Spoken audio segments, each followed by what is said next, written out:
जीवनी एवं योगदान। इंट्रोडक्शन। फातिमा शेख 19वीं सदी के ब्रिटिश हिंदुस्तान की एक अग्रणी मुस्लिम महिला, शिक्षाविद और समाज सुधारक थीं। उन्हें भारत की पहली मुस्लिम महिला शिक्षिका के रूप में जाना जाता है। उन्होंने शिक्षा को सोशल जस्टिस और इंसानी गरिमा का जरिया बनाया। Historical background. 19वीं सदी का भारतीय समाज जाति व्यवस्था, कास्ट सिस्टम, पितृसत्ता और धार्मिक रूढ़ियों से ग्रस्त था। एजुकेशन केवल ऊंची जातियों और पुरुषों तक सीमित थी। दलित और औरतों को नॉलेज से दूर रखा जाता था। Early life. फातिमा शेख का जन्म पुणे क्षेत्र में माना जाता है।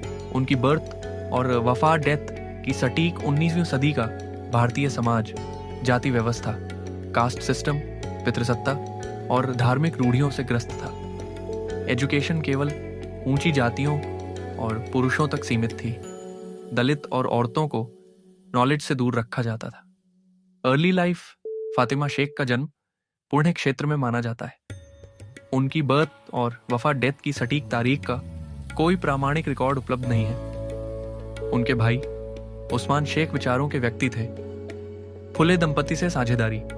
1848 में ज्योतिराव फुले और सावित्रीबाई फुले ने लड़कियों के लिए पहला स्कूल गर्ल्स स्कूल स्थापित किया। सामाजिक बहिष्कार के समय फातिमा शेख ने उन्हें अपने घर में पनाह दी। Contribution to education. Fatima Sheikh ने औपचारिक रूप से फॉर्मल टीचिंग का काम किया। उन्होंने लड़कियों, दलितों और गरीब मुस्लिम बच्चों को पढ़ाया। उनका मानना था कि तालीम इंसान को आज़ादी, फ्रीडम और बराबरी, इक्वालिटी का एहसास दिलाती है। शिक्षा का दर्शन। फातिमा शेख के अनुसार तालीम सिर्फ नौकरी का जरिया नहीं बल्कि सोशल ट्रांसफॉर्मेशन का औजार है। इल्म के बिना तरक्की मुमकिन नहीं। सामाजिक संघर्ष उन्हें तानों, गालियों और धार्मिक विरोध का सामना करना पड़ा, लेकिन उन्होंने हिम्मत नहीं हारी। हिंदू मुस्लिम एकता। फातिमा शेख का जीवन भाईचारे और धर्मनिरपेक्षता की मिसाल है। जयंती। फातिमा शेख की असल जन्म तिथि ज्ञात नहीं है, फिर भी 9 जनवरी को उनकी जयंती प्रतीकात्मक रूप से मनाई जाती है। निष्कर्ष। फातिमा शेख एक खामोश क्रांतिकारी थी।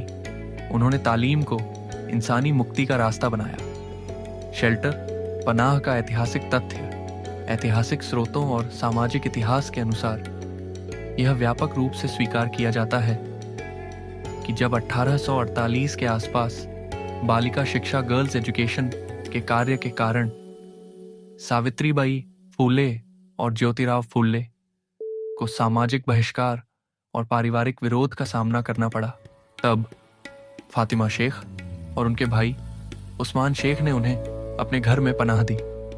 यह शेल्टर केवल अस्थायी आवास नहीं था, बल्कि वही स्थान आगे चलकर स्त्री शिक्षा और दलित शिक्षा का केंद्र बना।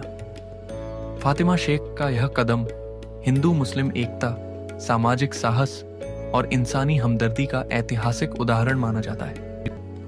और संचालन में योगदान। फातिमा शेख का योगदान केवल वैचारिक या सहायक नहीं था, बल्कि स्कूल की स्थापना और संचालन दोनों में व्यावहारिक और केंद्रीय भूमिका थी। जब 1848 के आसपास पुणे में बालिका विद्यालय की शुरुआत हुई, तब सबसे पहली आवश्यकता स्थान की थी। फातिमा शेख और उनके भाई उस्मान शेख ने अपना घर स्कूल के लिए उपलब्ध कराया, जो आगे चलकर स्त्री शिक्षा और दलित शिक्षा का केंद्र बना। फातिमा शेख औपचारिक शिक्षिका के रूप में विद्यालय से जुड़ी रही। उन्होंने सावित्रीबाई फुले के साथ मिलकर लड़कियों, दलित समुदाय और गरीब मुस्लिम बच्चों को पढ़ाया। इस प्रकार वे स्कूल को नियमित रूप से चलाने में भी सक्रिय भागीदार थी। इसके अतिरिक्त फातिमा शेख ने समुदाय संपर्क की भूमिका निभाई। उन्होंने मुस्लिम बस्तियों और वंचित समुदायों में जाकर परिवारों को यह समझाया कि तालीम किसी एक जाति या धर्म की विरासत नहीं, बल्कि हर बच्चे का बुनियादी हक है। इससे विद्यालय में नामांकन बढ़ा और शिक्षा आंदोलन को सामाजिक स्वीकार्यता मिली। सामाजिक विरोध, धार्मिक तानों और अपमान के बावजूद फातिमा शेख ने विद्यालय का कार्य नहीं छोड़ा। उनका यह धैर्य और साहस स्कूलों की निरंतरता के लिए निर्णायक सिद्ध हुआ।